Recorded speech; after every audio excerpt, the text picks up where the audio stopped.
नमस्ते, नमस्कारम, सत श्री अकाल। मेरा नाम है प्रभाष कुमार। इस लेक्चर में हम लोग सॉल्यूशंस के बारे में बात करेंगे। सॉल्यूशन पिछले लेक्चर में आपको टाइप्स ऑफ सॉल्यूशंस बता दिए थे। अब हम लोग तरीके देखेंगे कि कौन से तरीके से कैसे प्रॉब्लम्स को सॉल्व किया जाता है। तो इस पर्टिकुलर लेक्चर से आपका जो मेन कोर है प्रॉब्लम को सॉल्व करना वो स्टार्ट हो जाएगा। ठीक है, तो इसमें पहला मेथड है हमारे पास लैग्रांजेस मेथड।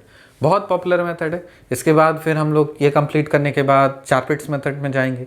ठीक है, तो लैग्रांजेस मेथड थोड़ा सा हो सकता है लंबा चले, लेकिन इंपॉर्टेंट है, बहुत सारे प्रॉब्लम्स इससे बनेंगे, तो प्लीज आप इसको अच्छे से सीखिए। लैग्रांजेस मेथड क्या, पहले नोट करो तो इतना। लैग्रांजेस मेथड किसके लिए यूज किया जाता है? यूज्ड फॉर जनरल इंटीग्रल या फिर general solution of a quasi linear first order partial differential equation. अब यहाँ पे कोई भी कंफ्यूजन नहीं होना चाहिए बउआ, क्योंकि हम आपको कितना तरह का डिफरेंशियल इक्वेशन होता है वो सब सिखा चुके हैं। तो अब प्लीज मत पूछना कि quasi linear partial differential equation क्या होता है। इसीलिए मैंने आपको स्टार्टिंग में बता दिया, चार तरह के: linear, semi linear, quasi linear, non linear. तो लैग्रांजेस मेथड क्या सॉल्व करेगा? Quasi linear first order linear, sorry quasi linear तो है, quasi linear first order partial differential equation. ठीक है, उसका क्या निकाल के देगा? उसका जनरल सॉल्यूशन या जनरल इंटीग्रल निकाल के देगा। थ्योरम देखो, थ्योरम बोलता है the general solution of a quasi linear first order partial differential equation. अब मान लीजिए, इसको तरीका है ना, सिखाए थे आपको, अलग अलग तरीके से आप लिख सकते हो। तो क्वासी लीनियर में क्या था? उसमें जो p का कोएफिशिएंट था, q का कोएफिशिएंट था और बाकी सबका जो कुछ भी था वो x, y और z का कोएफिशिएंट हो सकता था। कभी आप z लिख सकते थे, कभी आप u लिख सकते हो। तो यहाँ पे देखो, जो इसका कोएफिशिएंट है वो x, y, u का फंक्शन है, यहाँ इसका जो कोएफिशिएंट है वो x, y, u का फंक्शन है, और इधर जो है वो x, y, u का फंक्शन है। इसी को तो बोलते हैं ना क्वासी लीनियर। याद है कि नहीं याद है? पलटो, कॉपी पलटो, जाके फिर से रिवीजन करके आओ। तो ये मान लेते हैं कोई एक quasi linear partial differential equation है हमारे पास, a of x y z x y u into u x plus b times x b of x y u times u y plus c of this, ठीक, is given by f of x y is equal to 0। और हम ये भी आपको सिखाए थे कि जब भी आपको जनरल सॉल्यूशन निकालना रहता है तो आपको क्या निकलेगा? आपको f ऑफ फाई साई के टर्म्स में निकालना है। तो phi psi is equal to 0। तो ये वाला जो एक्सप्रेशन ये आपको देगा जनरल सॉल्यूशन। तो जब भी आप फाई साई का कुछ देख लो, समझ जाओ वो जनरल सॉल्यूशन मिलेगा। जब भी आप कुछ इस तरह का देख के आओ, समझ जाओ वो क्वासी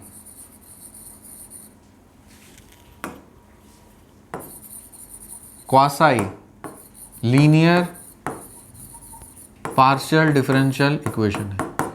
यहां तक एक एक स्टेप क्लियर होना चाहिए। The general solution of a quasi linear partial differential equation, ये उसका फॉर्मेट क्या होना चाहिए? वो इस तरह का मिलना चाहिए। ठीक है, where f is any arbitrary function. हम बताए हैं f क्या है? f कोई भी एक आर्बिट्ररी फंक्शन हो सकता है, किसका? Phi of x y u का, and psi of x y u, and phi is equal to c1 and phi psi is equal to c2 are solution curves of the characteristic equation और subsidiary equation। समझ में आएगा क्या क्या है नहीं है? f जो है वो एक आर्बिट्ररी फंक्शन है, phi psi जो है कोई नॉन फंक्शन है, लेकिन f जो है किसका फंक्शन? आर्बिट्ररी फंक्शन किसका? वो phi और psi का। और phi is equal to constant, psi is equal to some other constant c2। ये क्या है? These are the solution curves of the characteristic equations और subsidiary equations। आगे समझ में आएगा कि characteristic equation, subsidiary equation किसको बोला जा रहा है। लेकिन फिलहाल आप ये थ्योरम पहले छापिए, काफी अच्छे से समझेंगे, कोई हड़बड़ी नहीं है। The general solution of a quasi linear first order partial differential equation, आपको कोई क्वेश्चन दिया है नंबर 1, उसको आप कैसे लिख सकते हो? f of phi psi is equal to 0। तो ये आपको जनरल सॉल्यूशन मिलेगा। वेर f क्या है? एक आर्बिट्ररी फंक्शन है, किसका? फाई का, साई का। आपको पता है कि फाई का क्या हो सकता है, साई क्या हो सकता है।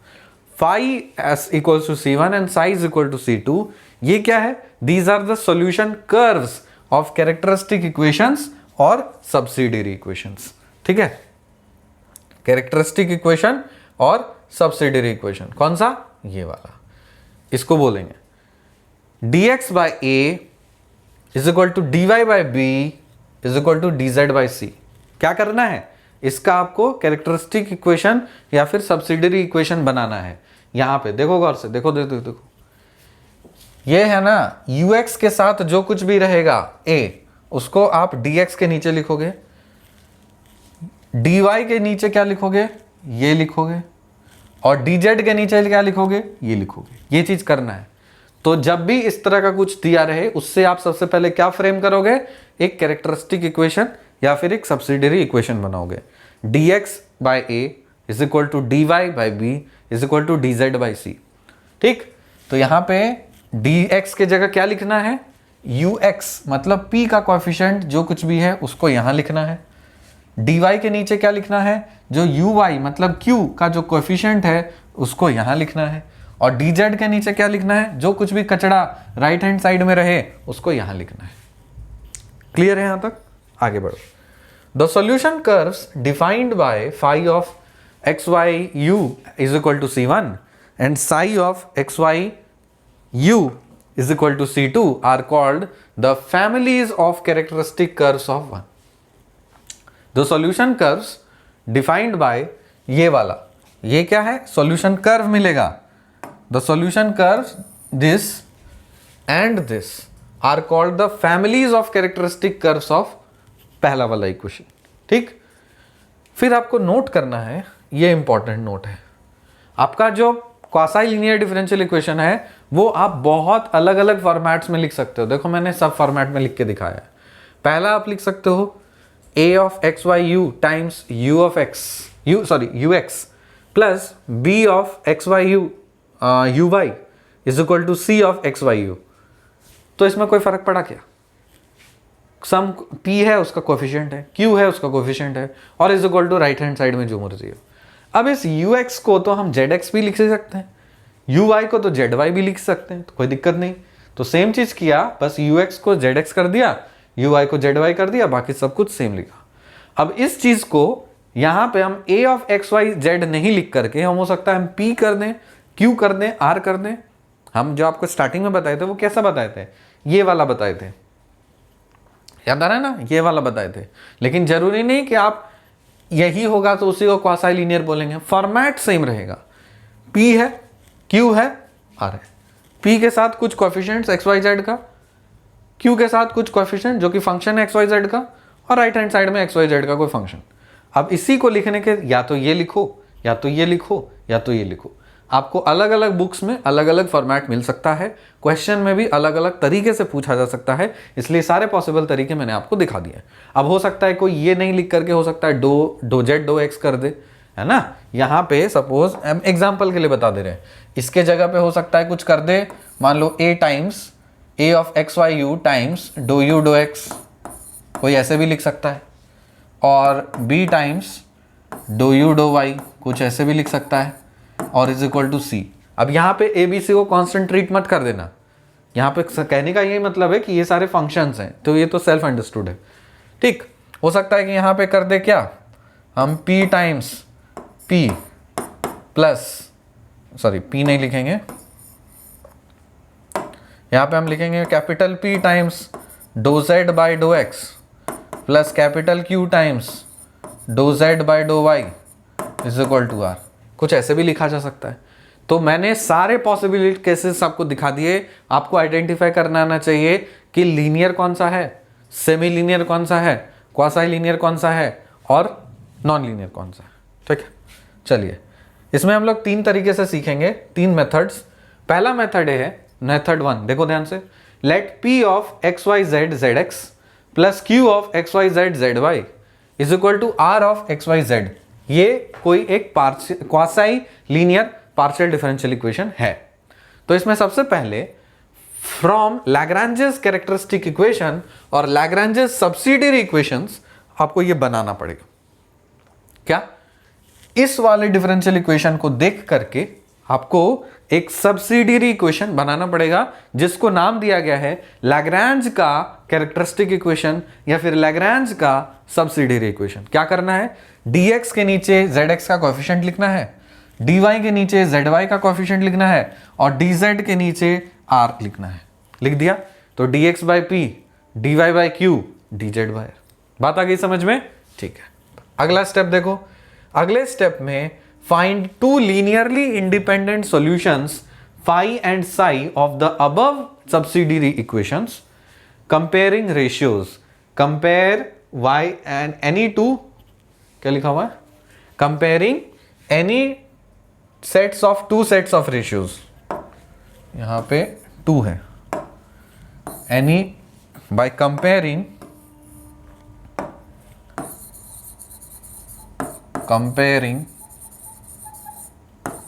any two sets of ratios depending on the question पे डिपेंड करेगा कि इस वाले सब्सिडियरी इक्वेशन में से कौन से दो रेशियो को उठाएं। हो सकता है कि हम पहला रेशियो ये लें और दूसरा ये लें, हो सकता है हम पहला रेशियो ये लें दूसरा ये लें, हो सकता है हम पहला रेशियो ये लें दूसरा ये लें। तो क्वेश्चन पे डिपेंड करेगा कि सुविधा या आसानी कौन से रेशियो को लेने में है। समझ में आया ना? वो क्वेश्चन टू क्वेश्चन वैरी करेगा। ठीक, तो हमको क्या करना है, दो लीनियरली इंडिपेंडेंट सॉल्यूशंस बनाने हैं फाई और साई का इस सब्सिडियरी इक्वेशंस के। कैसे? By comparing two ratios, any two sets of ratios. By comparing the first and second ratios, देखो क्या किया, पहला और सेकेंड ये वाला रेशियो उठा लिया, मतलब dx by p is equal to dy by q. क्या किया, dx by p is equal to dy by q. क्या हो गया, यहाँ पे क्रॉस मल्टीप्लाई करोगे तो q dx is equal to p dy हो जाएगा, तो q dx minus p dy is equal to 0। ठीक, और comparing second and third ratio, second and third को कंपेयर करोगे तो dy by q dz by r, compare करोगे तो r dy minus q dz is equal to 0। फिर comparing first and third ratios, dx by p is equal to dz by r, cross multiply करोगे तो r dx मतलब वो r dx नहीं, r dx is equal to p dz, फिर r dx minus p dz is equal to 0। समझ में आया ना? Okay, let q is equal to c1 is a solution after comparing one set of ratios and psi is phi is equal to, यहाँ पे q नहीं है phi है। let phi is equal to c1, मान लेते हैं कोई एक सॉल्यूशन मिला जो एक सेट ऑफ रेशियो करके आपको कुछ एक सॉल्यूशन मिला है phi is equal to c1, और दूसरा सेट करके आपको मिला some psi is equal to c2। also phi and psi will be linearly independent, आपको phi और psi को linearly independent होना चाहिए। फिर क्या करना है स्टेप 3 में, ये सब नोट कर रहे हो तो करते जाओ करते जाओ करते जाओ। अरे मेरे को लगा कर रहे हो कि नहीं कर रहे हो, यहां तक समझ में? नोट करके तो ये लिखे, अच्छा ठीक है। चलो मेथड 1 ये नोट करो तो जल्दी से, let p of x y z z x plus q of x y z z y is equal to r of x y z be a quasi linear PD. Step 1 में क्या करेंगे, यहां पे from नहीं है, लिखो form, आपको form करना है। क्या? लैग्रेंजेस का कैरेक्टरिस्टिक इक्वेशन या लैग्रेंजेस का सब्सिडियरी इक्वेशन आपको फॉर्म करना है। क्या है, dx by p is equal to dy by q is equal to dz by r। ये हो गया पहला स्टेप, स्टेप 1। स्टेप 2 में क्या करना है, नोट करो इसको। स्टेप 2 में find two linearly independent solutions phi and psi, ये है phi, two linearly independent solutions phi and psi of the above subsidiary equations। कैसे? by comparing the ratios, comparing any two sets of ratios। आप कोई भी दो set of ratios को compare कर सकते हो डिपेंडिंग ऑन द क्वेश्चन। तो अगर आप फर्स्ट और सेकेंड रेशियोज को कंपेयर करोगे तो आपको कुछ इस तरह का मिलेगा, ये तो आप कर सकते हो, कोई दिक्कत नहीं। Comparing second and third ratio जब आप इसको कंपेयर करोगे तो ये मिलेगा, फिर comparing first and third ratio को कंपेयर करोगे तो ये मिलेगा। ठीक है, कोई भी दो सेट आप उठा लो, उससे आपको दो सॉल्यूशन मिलेंगे, एक phi is equal to some constant c1 और दूसरा psi is equal to some constant c2। ये इंपॉर्टेंट है, phi is equal to c1 हमको चाहिए कोई भी कांस्टेंट और psi is equal to c2 some other constant. कुछ एक सॉल्यूशन है after comparing another set of ratios. ये एक सेट से मिला, ये दूसरे सेट से मिला। Phi and psi will be linearly independent, और फाई से क्या है, लीनियरली इंडिपेंडेंट होना चाहिए। अगला स्टेप नोट करिए, स्टेप 3 में क्या करेंगे, the general solution of the given PDE is f of phi psi is equal to 0 where phi f is any arbitrary function। बस आपको phi और psi निकालना है, f of उतना कर देना, इक्वल टू 0 कर देना है, खेल खत्म। ठीक, एग्जाम्पल देखो समझ में आ जाएगा। Find the general solution of the first order linear partial differential equation. क्या है, क्वेश्चन में बोला कि एक जनरल सॉल्यूशन निकाल के बताओ first order linear partial differential equation का। तो आपके पास है xp plus y q is equal to z. तो क्या करना है बुआ, सबसे पहले आपको लैग्रेंजेस का कैरेक्टरिस्टिक या सब्सिडियरी इक्वेशन बनाना है। कैसे बनाते हैं हमको पता है, dx डिवाइडेड बाय जो p के साथ रहता है उसका कोएफिशिएंट डालते हैं, dy बाय जो q के साथ रहता है उसका कोएफिशिएंट डालते हैं, और dz बाय जो राइट हैंड साइड में रहता है उसको डालते हैं। यहाँ पे p का कोएफिशिएंट x है इसलिए यहाँ पे x आया, q का कोएफिशिएंट y है इसलिए y आया, और dz के नीचे RHS में z है इसलिए ये आ गया। अब क्या करना है, आप कोई भी दो सेट उठा लो। यहाँ पे क्या उठाया मैंने, x और y, मतलब पहला वाला और दूसरा रेशियो उठाया। तो जब आप इसको उठाओगे तो आपको क्या हो जाएगा, dx बाय x लिख सकते हो, dy बाय y लिख सकते हो। अब क्या करेंगे, दोनों साइड इंटीग्रेट करेंगे। dx बाय x का 1 बाय x का इंटीग्रेशन क्या होता है, ln x, और 1 बाय y का इंटीग्रेशन क्या होता है, ln y। और कोई कांस्टेंट ऐड करना पड़ेगा, तो मैंने कोई कांस्टेंट ले लिया, सपोज लॉगरिथमिक कांस्टेंट ही ln c1। ठीक है, तो इससे आप क्या लिख सकते हो, log a plus log b को तो log a b लिख सकते हैं। तो क्या लिखाएगा, ln x is equal to ln cy1 या c1y। तो इसको log log भगाओगे तो क्या आएगा, x is equal to yc1। तो यहां से आपको some constant is equal to something कर देना है। तो राइट हैंड साइड में आपको कांस्टेंट रखना है। तो मैंने राइट हैंड साइड में कांस्टेंट रखा, तो इसको रखने के लिए मेरे को y को तो इधर भगाना पड़ेगा। अरे देखो, C1 अगर मेरे को इधर रखना है अकेला, तो y को मेरा इधर भगाना पड़ेगा, तो y को नीचे डालना पड़ेगा x के। बस वही तो करना है, यही तो करना था आपको। ये हो गया फंक्शन, बस खेल खत्म। ये आपका फाई निकल चुका है, फाई है ये। फाई क्या आया, x बाय वाई आया। ठीक है, तो यहां से आपको फाई क्या मिल गया है, x बाय वाई मिल गया है। आप खुश हो जाइए क्योंकि आपको फाई मिल चुका है। उसी तरह से आप कोई भी दूसरा सेट उठा लो हम, ठीक है चलो ये उठा लिए। इसको जब आप इंटीग्रेट करोगे तो ln y is equal to ln z plus ln c2 आएगा। यहां से भी वही कुछ किया। c2 कांस्टेंट हमको राइट हैंड साइड में अकेला रखना है, तो c2 अकेला रखने के लिए z को तो क्या करना पड़ेगा, नीचे करना पड़ेगा। बस आपका कांस्टेंट राइट साइड में अकेला पड़ गया ना, तो बस इसको उठा लो, अरे किडनैप कर लो इसको। तो साई क्या मिल गया, साई मिल गया है y बाय z।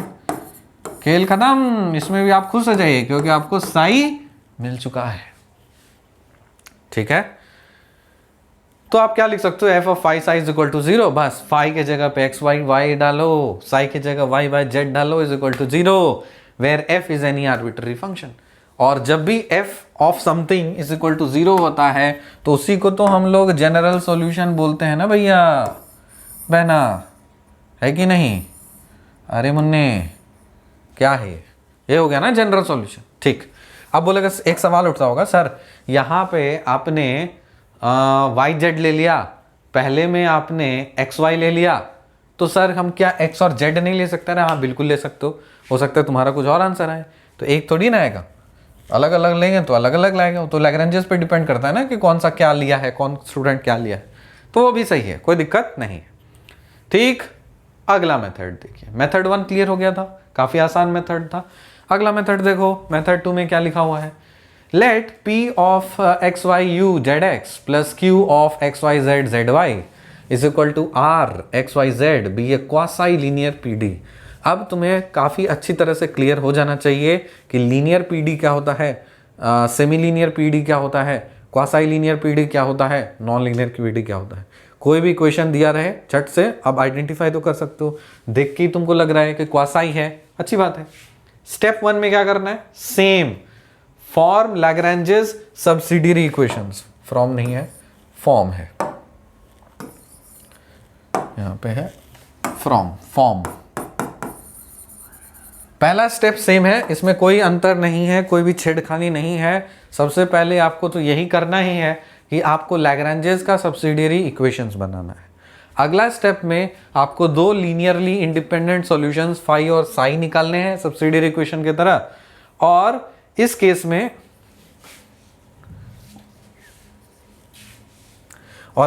में आपको क्या करना है, आपको चूज लैग्रेंजेस मल्टीप्लायर्स यूज करने हैं। बस लैग्रेंजेस के मल्टीप्लायर्स यूज करने।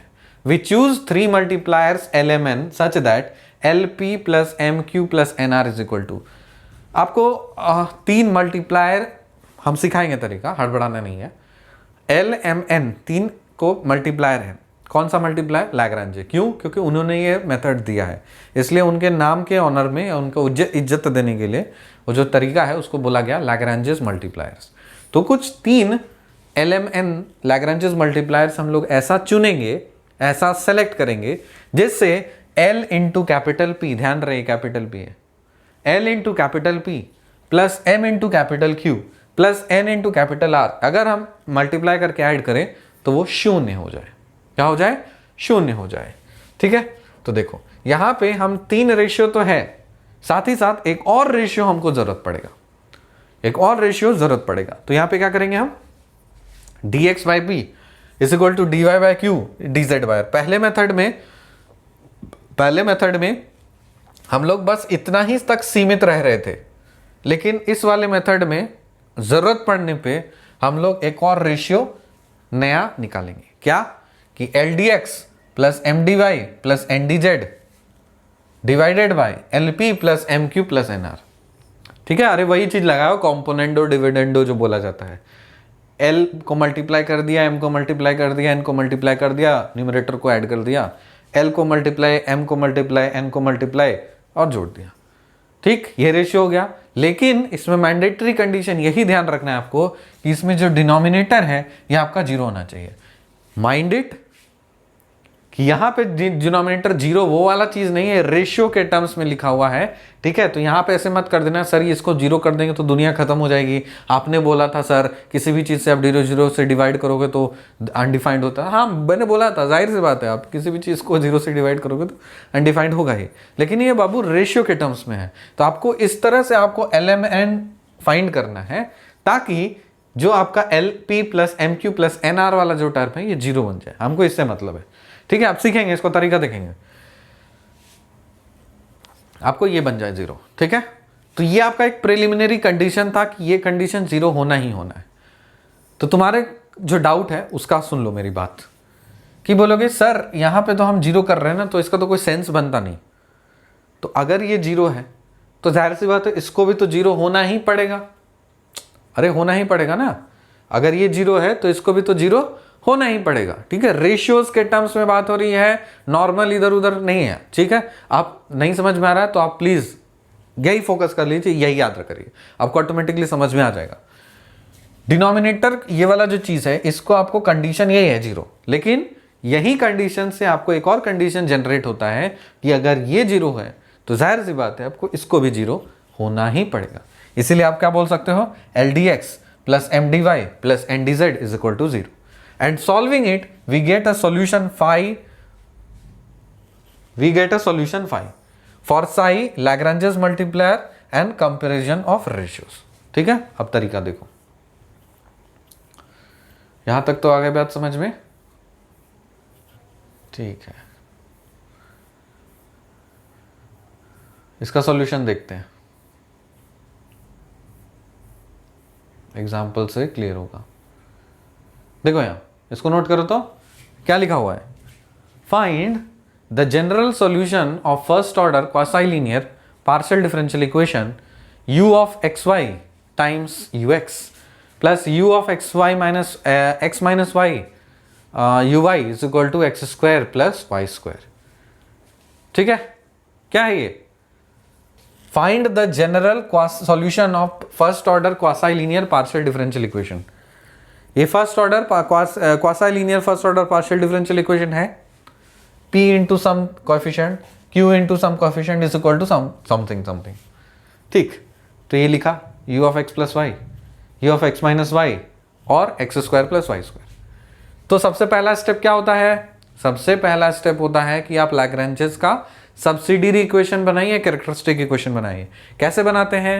dx divided by something is equal to dy divided by something is equal to dz divided by something.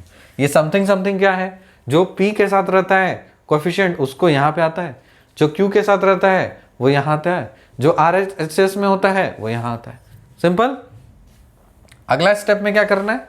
अब यहाँ पे रेशियोज वगैरह नहीं लेने, क्या करने हैं आपको? लैग्रेंजेस मल्टीप्लायर का यूज करना है। पहला तरीका क्या? LP plus MQ plus NR is equal to 0। ये कंडीशन मैंडेटरी था, इसको तो 0 होना ही है। तो यहाँ पे P क्या है आपका? P है U ऑफ XY और Q क्या है? U of X minus y. Sorry, U of नहीं है, ये मल्टीप्लाइड है। U into multiplication of X plus y into UX, U multiplied with X minus y into UY, ठीक है, is equal to x square plus y square. तो यहाँ पे क्या किया? कैपिटल P के जगह लिखा U into x plus y, M के जगह M और Q के जगह लिखा U into x minus y और R के जगह क्या लिखा? N into x square plus y square is equal to 0। L is equal to x, M is equal to minus y, N is equal to minus u. ये कहाँ से चुना मैंने? ये आपको इंट्यूशन से पता चलेगा, ठीक है। जब आप प्रैक्टिस करोगे, प्रॉब्लम सॉल्व करोगे, तब आपको पता चल जाएगा कि L M N क्या लेना है, ठीक है। इसमें हम ज़्यादा कुछ, थोड़ा बहुत मतलब आपका हेल्प कर सकते हैं, ज़्यादा कुछ कर नहीं सकते। ये आपको इंट्यूशन से पता करना पड़ेगा कि L क्या लेना चाहिए, M क्या लेना चाहिए, N क्या लेना चाहिए, ताकि हम कुछ भी खिचड़ी पकाएं और अल्टीमेटली मेरा 0 बन जाए, ठीक है। तो यहाँ पे हम L को x ले रहे हैं, M को माइनस वाई, N को माइनस यू। जब हम ऐसा लिए हैं तो हमको दिख रहा है कि x से ये मल्टीप्लाई करो कर दो कर दो, सब खट छटे 0 हो गया, ठीक है। तो यहाँ से बस यही चेक करना था 0, तो आपको L, M और N पता चल जाना चाहिए। इस वाले रेशियो में l d x plus m d y plus n d u by l p plus m q plus n r. अब क्योंकि ये इसको 0 होना है तो जाहिर सी बात है आपको न्यूमरेटर को भी 0 होना पड़ेगा। ये सारे स्टेप्स दिखाना, प्लीज डायरेक्ट मत कर देना, नंबर कट जाएंगे। तो ये सब इक्वल टू 0 जब आप करोगे तो L के जगह पर आप x पुट करोगे, M के जगह माइनस वाई, N के जगह माइनस यू। जब पुट करो, जरा पुट करो, कर दिया, फिर इंटीग्रेट कर दो। जब आप इंटीग्रेट करोगे तो क्या मिलेगा? x का integration x square by 2, y का integration y square by 2, u का integration u square by 2, right hand side में 0 तो उसका इंटीग्रेशन कांस्टेंट हो गया, मिल गया है सरफेस। तो ये 2 को बेस मतलब एलसीएम लेकर के राइट साइड फेंक दो तो कुछ और कांस्टेंट जनरेट हो जाएगा। तो मैंने मान लिया ठीक है चलो कांस्टेंट c1 है, ठीक। तो ये क्या हो गया? ये कुछ फंक्शन हो गया ना। अरे किसका फंक्शन हो गया? Phi of x y u का फंक्शन हो गया। Phi of x y u का फंक्शन हुआ ना, तो x square minus y square minus u square, ये जो फंक्शन है इसको हम लोग c1 बोल दिया। ये क्या बोला? This the first solution of this, ठीक, ओके। तो एक सॉल्यूशन कैसे निकाला? इस वाले तरीके से निकाला। दूसरा सॉल्यूशन कैसे निकाल रहा है? आप कोई भी रेशियो उठा लो, इसको जैसे उठा लिया, पहला और दूसरा उठा लिया, तो यहां से यू यू कट गया, dx by x plus y है और dy by x minus y है। क्रॉस मल्टीप्लाई कर दीजिए इधर से इधर, सिंप्लीफाई कर दो, x dx minus y dy is equal to x dy plus y dx, x dx minus y dy is equal to y dx plus x dy। अब यहाँ पे खेल शुरू होता है, बहुत ही जबरदस्त। यहाँ पे क्या होता है? ये वाला जो पोर्शन है ना बुआ, इसको हम लिख सकते हैं d of x square by 2 minus y square by 2, और ये वाला जो पोर्शन है ना इसको लिखा जा सकता है d ऑफ एक्स वाई। ये बहुत ही इंपॉर्टेंट क्रूशियल स्टेप्स हैं। यहाँ पे लिखो, यहीं से सवाल आता है, यहीं से सवाल आता है। नॉर्मल सवाल जो रहता है वो तो सब बच्चा बना देगा, सब बच्चा बना देगा, बच्चा हो बच्ची हो जो भी हो सब बना देगा। लेकिन आपको कहीं अगर फंस रहे हो ना तो कोशिश करना कि कुछ इस फॉर्मेट में ऐसा कुछ आ रहा है क्या। अगर ऐसा आ रहा आना ही, अगर नहीं बन रहा है ना, समझ जाओ कोई क्वेश्चन फंस रहा है, तो तुमको कुछ इस तरह का सोचना पड़ेगा। तो बोलो ऐसा सोचो, ऐसा सोचा करो, लिखो, ये सब कॉपी में लिखो, ऐसा सोचा करो।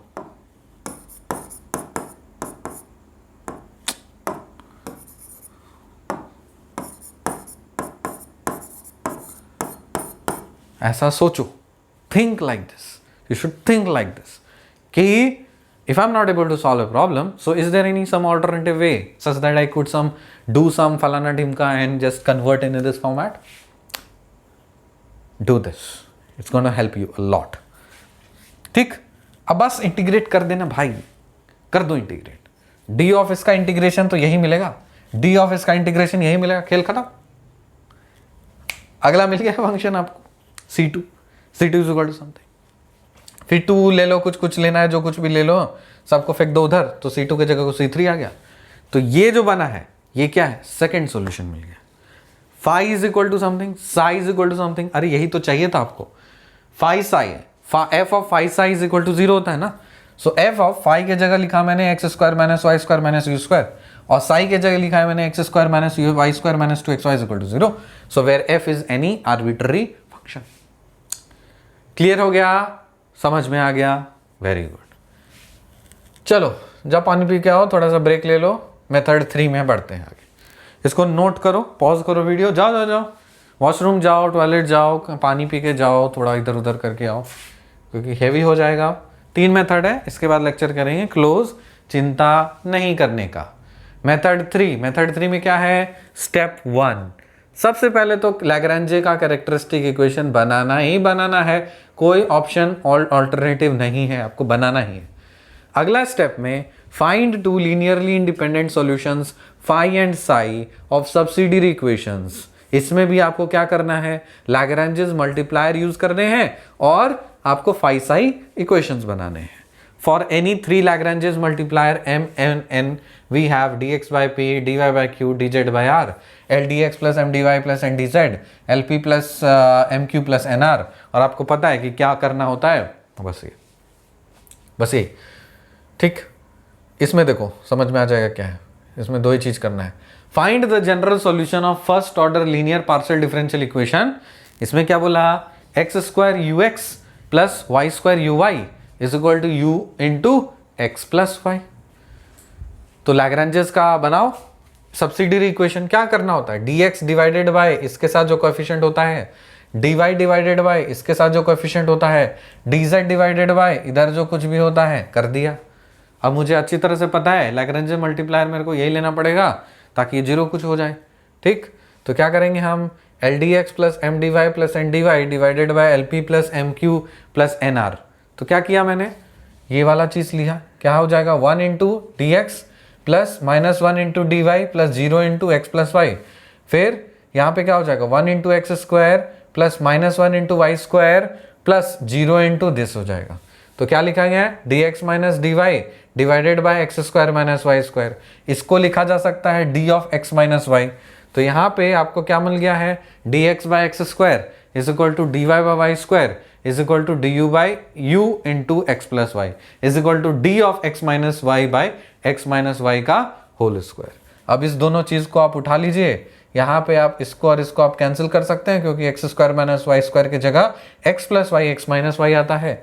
काट दीजिए इस चीज को, du बाई यू हो गया, d of x minus y by x minus y हो गया. दोनों साइड इंटीग्रेट करोगे तो क्या आएगा, ln u is equal to ln of x minus y plus ln of c1.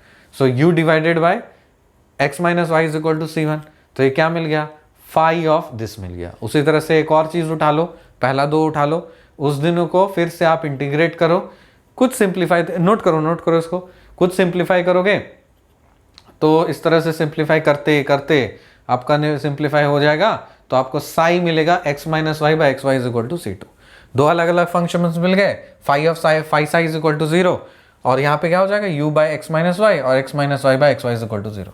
अंतर ये है कि इसमें हम लोग वो वाला चीज नहीं करेंगे कि 0 करने वाला चीज नहीं करेंगे. यहाँ पे क्या करना है, find 2 linearly independent solutions phi and psi of subsidiary equations, choose Lagrange's multiplier. इसमें आप 0 करने का कोई झमेला नहीं है. यहाँ पे हम लोग कोई भी 3 लैग्रेंजियन मल्टीप्लायर LMN उठा लेते हैं. तो जहाँ से हमने क्या किया, ताकि आपको एक परफेक्ट रेशियो मिल पाए. तो यहाँ पे देखो, ये वाला जो चीज है यहाँ पे LMN इस तरह से मैंने चूज किया है ताकि नीचे में मेरा कुछ सिंप्लीफाइड रिलेशन है, ताकि हमको इस तरह से है, हमको पता है कि थोड़ा सा यहाँ पे लिखो point to be noted will odd, लिखिए point to be noted, point to be noted. और इसमें हम आपकी सहायता नहीं कर सकते हैं, ये जब आप प्रैक्टिस करेंगे क्वेश्चंस तब आपको आपके इंट्यूशन से समझ में आएगा कि करना क्या है। मैंने तो यही किया है सॉल्व। आपको LMN आपको कुछ इस तरह से चुनने हैं, कोई भी 3 लैग्रेंजेस मल्टीप्लायर आप उठा लो और आप उसको रेशियो में डिवाइड कर दो ताकि आपका सिंप्लीफाइड हो जाए रिलेशन। ठीक है, आप प्रॉब्लम सॉल्व करोगे तो क्लियर हो जाएगा। तो उससे सबसे आसान यही था कि ऊपर में देखो d of x minus y by ऐसा कुछ आ रहा है ना, ताकि आपको मिलता जुलता आपको कुछ मिले, ताकि आप उसको इंटीग्रेट करने में दिक्कत ना हो। यही करना है आपको। ठीक है, बस 3 तरीके सीखे हम लोग लैग्रेंजेस मेथड के। आई होप आपको काफ़ी अच्छे से समझ में आया होगा। कुछ डाउट्स अगर होगा तो वो तभी क्लियर हो पाएगा जब आप बहुत तरह के वैरायटीज ऑफ प्रॉब्लम सॉल्व करेंगे। आप लेक्चर देख करके प्लीज़ कृपया आप डाउट ना पूछें, आप नॉर्मल पूछ सकते हैं जो इससे रिलेटेड होगा, लेकिन जैसे होता है ना कि कुछ यहाँ वहाँ, आप प्लीज़ लेक्चर देखिए। टेक्स्ट बुक्स हैं आपके प्रोफेसर MD राय सिंघानिया के, आप उनके टेक्स्ट बुक क्वेश्चंस को सॉल्व करिए, और जितने भी है वगैरह वगैरह और बुक्स PDFs सॉल्व करिए, अपने पीयर से पूछिए, कन्फ्यूजन हो किसी से ना बने तब मेरे पास आइए, क्योंकि मेरे पास समय की थोड़ी सी कमी होती है, आपके लिए लेक्चर बना रहा हूँ मैं। तो अगर आप मुझे से डायरेक्ट एक एक क्वेश्चन एक एक पूछेंगे, 1000+ विद्यार्थी हैं, अब 1500 स्टूडेंट्स में से अब हर को मैं इंडिविजुअली सॉल्व करते रह गया, तब तो ना तो हो पाएगा आपका कोर्स कंप्लीट, और ना तो मैं अपना काम कर पाऊंगा, कुछ नहीं कर पाऊंगा। इसीलिए मैंने स्टेट ऑफिसर्स अपॉइंट करके रिस्पॉन्सिबिलिटीज़ डिवाइड की है। तो अगर आप स्टेट ऑफिसर हो अपने स्टेट के तो कृपया करके अपनी जनता का ख्याल रखें, और अगर आप स्टेट ऑफिसर नहीं हो तो कृपया अपने राज्य के पदाधिकारी को संपर्क करें। ठीक, प्लीज़ फॉलो दिस हायरार्की। अगर एक्सट्रीम केस हो, सबसे किसी ना बनो, तब ऊपर में तो मैं हूँ ही। ठीक है, एड्रेस करने के लिए। तो आज के लेक्चर में आई होप काफ़ी नई चीज़ें, नई बातें आपने सीखा होगा। लैग्रेंजेस मेथड को समझ में आया होगा, थोड़ा बहुत प्रॉब्लम सॉल्व करिए, आसान हो जाएगा। मिलते हैं आपसे अगले लेक्चर में, तब तक के लिए बाय।